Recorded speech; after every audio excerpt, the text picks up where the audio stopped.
किसी जंगल में एक सियार रहता था। वह अपनी चालाकी के कारण अकेला रहता था। एक रात खाने की तलाश में घूमता घूमता जंगल से बाहर निकल गया। रात के उजाले में उसे नील से भरी एक बड़ी टंकी दिखाई दी।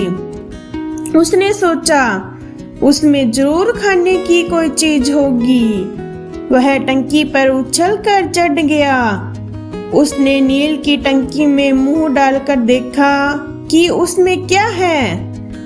टंकी थोड़ी खाली थी, इसलिए उसने जैसे ही मुंह नीचे बढ़ाने की कोशिश की, वैसे ही वह टंकी में गिर पड़ा।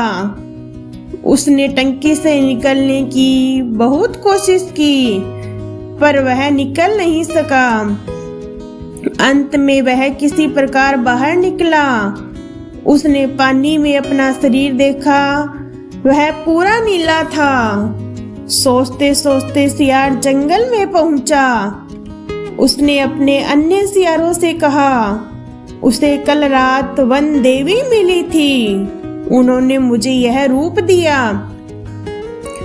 और जंगल का राजा बना दिया। उसकी बातों में सभी आ गए। सियार जंगल का राजा बन गया। एक बूढ़े सियार को उसकी बातों पर शक हुआ। उसने कुछ सियारों के कान में कहा और उन सभी ने मिलकर हुआ करना शुरू कर दिया। रंगे सियार से भी नहीं रहा गया, वह भी हुआ करने लगा। इस प्रकार उसका भेद खुल गया और जंगल के असली राजा सिंह द्वारा रंगा सियार मार डाला गया।